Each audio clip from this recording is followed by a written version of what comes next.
Hi, you're on the Reddit Confessions channel. She was standing in my closet, wearing my hoodie, my socks, and holding her phone, texting someone with that smirk she reserves for secrets, not jokes, secrets. I was on the floor trying to find the charger she keeps borrowing and losing. She didn't see me looking up. He just gets me, she typed, thumbs flying. I froze. I didn't say anything, just sat there in the dark corner of the closet like a rejected Roomba. She caught me a second later, eyes widening, not out of guilt, but like I'd interrupted something sacred. "Oh my God, Everett," she said with a laugh that didn't reach her eyes. "You scared me." "Who gets you?" I asked, voice barely a whisper. She didn't even blink. "Fate, from work. You've met him, right?" I hadn't. "Not even once. We're just friends," she added, as if that made everything okay. Then she walked out like she hadn't just knocked over the last fragile thing I had left inside me. The next day, I made pancakes. She didn't eat them, said she was too busy scrolling. She was on the couch for 3 hours posting inspirational quotes about independence and strength while wrapped in a blanket I paid for. Then came the moment, the one I can't stop replaying. "Can you pay my credit card bill this month?" she asked, not looking up. "I splurged on a few things, but I'll pay you back." I looked at her, really looked. The new shoes, the nails, the mystery perfume that didn't smell like anything she owned before. All of it whispered his name. I said calmly, "As a friend, I can only help you find a job." She blinked like I'd spoken in another language. "What?" "I thought we were just friends," I said, "and I'm the kind of friend who supports job hunting, not shopping sprees." Her face dropped like the Wi-Fi had cut mid-scroll. She didn't laugh this time. She didn't say a word. And for the first time in a long time, neither did I. The silence after I told her I could only help her find a job lingered longer than it should have. She didn't speak. She didn't move. She just sat there like someone had pulled the plug on her confidence. But I didn't feel proud. I didn't feel strong. I felt pathetic. Like a man who finally said one clever thing after years of swallowing words he should have screamed. The next morning, she didn't make coffee. That was her ritual. I always woke up to the scent of hazelnut creamer and the sound of her humming some old Taylor Swift song she'd never admit to liking. But that day, nothing. Just the cold, metallic hum of silence and a half-made bed. She was already gone when I stumbled into the kitchen. No note, no message, not even the usual, "Be back later, love you." My stomach turned. I checked her location. Yeah, I still had access, and it showed she was near a place called Indigo Bloom Spa. Funny, I'd suggested a couple's massage there last winter. She'd laughed in my face and said it was a waste of money. Now she was going solo. By 2 p.m., she still hadn't answered my texts. That's when the doorbell rang. I opened it expecting a package. Instead, it was Tate. Tate. He was taller than I imagined. Hair perfect, teeth glowing, voice syrupy. He smiled like he was about to pitch me a vacation package. "Hey man. She left her charger at work, said she needed it today but wasn't answering." So my hand tightened on the doorknob. "You just show up at married women's houses now?" I asked, not blinking. He laughed awkwardly. "Dude, it's not like that. We're just friends." "Yeah, I know." There was this moment where neither of us said a word. He looked uncomfortable. I looked like a man standing on the last inch of a crumbling ledge. I took the charger, slammed the door, locked it. Deadbolt too. Then I sat down on the floor, still holding it, and stared at the wall for a solid hour. When she got home that night, she looked exhausted. Spruced up, but emotionally worn. I handed her the charger and said nothing. She took it quietly and walked to the bedroom. A minute later, I heard her crying. But they weren't the kind of tears you cry for someone you love. They were the kind you cry when your plan hits turbulence. And I realized something awful. She wasn't mourning us. She was mourning the collapse of her plan B. That night, I couldn't sleep. I kept thinking about how she cried, but not for me. I wish it had been the kind of cry where someone realizes what they're about to lose. Instead, it sounded like frustration, like something important was slipping through her fingers and I was just the collateral damage. At around 2 a.m., I quietly got up, walked into the living room, and sat on the couch in the dark. I couldn't stand lying next to her anymore. I felt like I was spooning betrayal. Her purse was still on the coffee table. She never zips it up all the way. And for once, I wasn't too polite to look inside. I know how it sounds, but I needed truth more than I needed to keep my dignity intact. Inside, I found a folded envelope, handwritten, no stamp, no return address. Just can't wait till it's real in blue ink. I opened it, hands trembling. It was a handwritten note, sloppy, rushed. Just hold out a little longer. He's almost out. I'm ready when you are. Yours, T. I just sat there rereading it, my throat tightening until I could barely swallow. Almost out. That was me. They were waiting for me to give up, or better leave. Or maybe she was building the narrative that I was unstable, so when I broke down, she could slide right into her next life clean. At dawn, she walked into the room, wrapped in a blanket, acting like everything was normal. "Why are you up?" she asked with fake concern. I held up the note without a word. Her mouth opened, then closed. Then she sat down across from me, legs crossed, not even trying to look shocked. "You went through my stuff?" she said softly. That was her defense. I didn't yell. I didn't scream. I just whispered, "You've been planning this." She didn't deny it. Instead, she looked out the window and muttered, "I didn't think you'd actually read it." I was no longer in a marriage. I was in a slow-motion eviction from my own life. And suddenly, the phrase, "we're just friends," sounded like the sickest kind of joke. Not just about the other man, but about me. Because I'd been treated like nothing more than a placeholder in a life she was already halfway out of. I didn't sleep that night either. After she admitted she'd been planning her exit with Tate, I just sat on the couch staring into nothing. Her footsteps creaked across the floor once or twice. Maybe she peeked in to see if I'd exploded yet. I hadn't. I was still frozen in the same position, holding the note like it was a scalpel left in me on purpose. The next morning, I didn't pack a bag. I just walked out with my wallet and keys. She didn't ask where I was going, didn't stop me, didn't even pretend to care. But I heard her lock the door behind me. I drove without a destination. I called my brother, but his voicemail was full. I tried a motel, but even that felt too permanent for someone in free fall. I parked at a grocery store and sat in the lot for 2 hours, watching strangers walk in and out of normal lives, holding flowers, kids, receipts, actual direction. I had none of that. Finally, I went back. I don't know why. Maybe I thought she'd be waiting. Maybe a part of me wanted her to cry again, but this time for the right reason. Instead, when I tried to open the door, my key didn't work. She'd changed the locks. My heart sank. I rang the doorbell once, twice. No answer. Then I got a text. "You said we're just friends, right?" Friends don't get keys. I don't remember how long I stood there. I remember the wind picked up. I remember a neighbor walking past with his dog, pretending not to notice me standing like an idiot on my own porch. Eventually, I walked around the side of the house, sat down on the back steps, and opened my phone. My bank app had a notification. She had just paid for a weekend getaway. 2 tickets, same spa as last week. I knew who the second ticket was for. She didn't want to leave me cleanly. She wanted to erase me quietly, neatly, as if I was just a bad habit. She finally had the discipline to quit.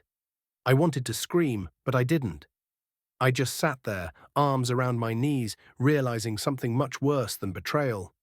She wasn't just cheating on me. She was moving on without even checking if I survived. After sitting on those cold back steps for what felt like forever, I walked away from the house I once called mine. I didn't slam the gate. I didn't yell. I didn't even cry. I just left like a man who finally realized he was never part of the future being built inside those walls. I stayed the night in my car again. The next morning, I remembered I still had access to our shared cloud drive. It wasn't out of malice. I just wanted to grab some tax documents. That's when I saw a new folder labeled Final Plans. My stomach dropped. Inside were PDFs, legal documents, budget spreadsheets, travel itineraries, and a file called After Everett. I opened it. It was a typed document like she was writing a pitch deck for her new life. Bullet points and all, goals post-divorce, full control of joint account, relocate with Tate, see Airbnb booking, change health insurance, block Everett if unstable, therapy records optional, make copies. There was even a checklist. A checklist. I was listed like a cancelled subscription. Like she was decluttering me from her life using a Marie Kondo strategy. What gutted me most wasn't that she had planned the exit. It was how coldly organized it all was. She hadn't cried in the closet. She had calculated. She hadn't asked me to pay her bills out of need. She did it to drain me before disappearing. I scrolled down and saw notes labeled talk track if confronted. There were suggested phrases she had typed out to manipulate me. You're imagining things again. You've always been too sensitive. This is why we don't work. It hit me then. She had planned not just to leave, but to discredit me in advance so that when I inevitably fell apart, no one would believe it was her fault. That folder changed something in me.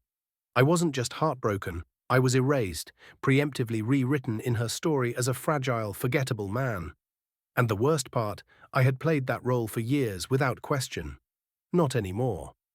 After I read through every line of that cold, calculated document she named after Everett, I stopped feeling like a victim. I wasn't angry yet. I was hollow, like she had already dug out the version of me she didn't need anymore and left the shell behind to pay bills and ask, "Is everything okay?" I didn't even go back to the car that night. I sat in a diner off Route 9 with stale coffee and a stale realization. She never planned to fight. She just planned for me to disappear quietly. At sunrise, I went home, or rather to what used to be home. The front door was still locked, my keys still useless. But I had the garage code, and she forgot to disable that. I stepped inside like a thief in my own life. She was still asleep, curtains drawn, her phone charging on the nightstand beside a half-finished glass of wine and an open tab with destination wedding packages on it. I didn't yell, I didn't touch her. I just walked through the house and started collecting the things she forgot to include on her spreadsheet. Not the TV, not the furniture. No, I took the photo albums, the letters I wrote her in the first year, the birthday card she kept because they meant something, the art we picked out in Vermont, the handmade clay mug she gave me when she still believed in us. And then I found something I wasn't supposed to. In the hallway drawer, beneath unpaid bills and expired coupons, was a second phone, a burner. It buzzed once as I picked it up. A message from Tate. "We're still on for the 18th. I'll be waiting at the lake." She had made sure her clean escape wasn't just emotional, it was digital too. 2 lives, one she lived in front of me and one she built without me. I left everything on the counter except the box of personal things and that burner phone. I didn't take money, I didn't take revenge. I just left a sticky note on the fridge that read, "Tell your friend the 18th is cancelled. He'll understand why soon enough." Then I walked out. No door slam, no dramatic music, but she must have heard it when she woke up. The silence that follows when a man stops begging to be kept. She called me the next morning like nothing had happened. Her voice had that rehearsed sweetness, like a customer service rep trying to sound sincere. She said, "Eva, can we please talk? I think we both overreacted." Overreacted? I read her plan to erase me.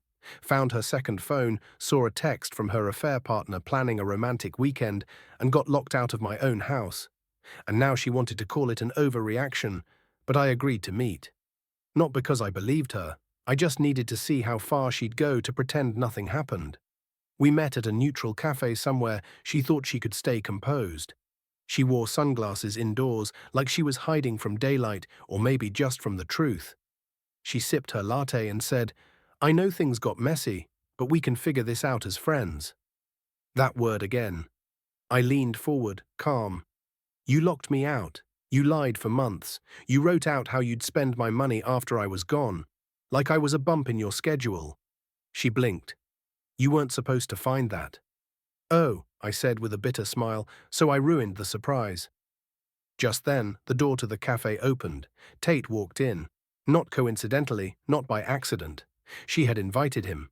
He spotted her, waved, then hesitated when he saw me. I stood up slowly, not to fight him. I'm not that guy, but because I needed to look him in the eye when I said what came next. "You still on for the 18th?" I asked him. He froze. "What?" "She cancelled it," I said. "But she didn't tell you, huh?" Her face went pale. Then I pulled something out of my jacket pocket. Not a weapon, not a threat, just her second phone, the one she thought I didn't have. Tate looked at it, then at her. "You said you deleted everything," he muttered. Her hands started shaking. I turned to leave. Oh, and Tate, I added over my shoulder, next time you plan to replace a husband, make sure you're not just filling a temporary role. As I walked out, I heard her start to cry, but this time it wasn't strategic. This time she knew the script had flipped, and I wasn't playing my part anymore. After that scene in the cafe, I didn't go back. Not to her, not to the house, not to the version of me that would have once begged for answers, for closure, for one more chance. That ever was gone. Quietly, permanently, I stayed with my cousin for a few days. Just enough time to file paperwork, close joint accounts, and transfer what little I had left to a new account under only my name. She didn't call again, not once. But I heard from a mutual friend that Tate ghosted her 2 days later.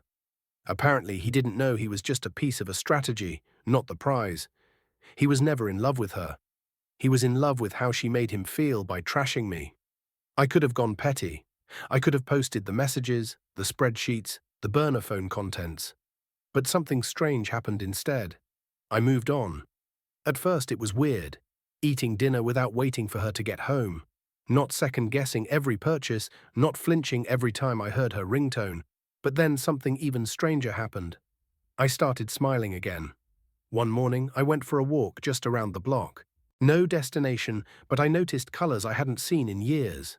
A kid's chalk drawing on the sidewalk. A neighbor's wind chime.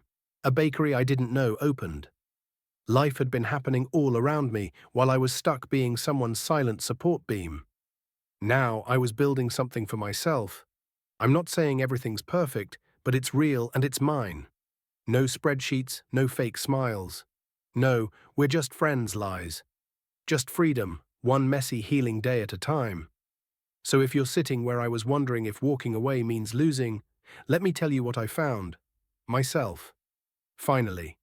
What moment in this story shocked you most? Was it the burner phone, the cafe ambush, or her after Everett folder? Let us know in the comments. We read everyone. Thanks for watching Reddit Confessions. If you've ever had to rebuild after betrayal, your story might help someone else heal.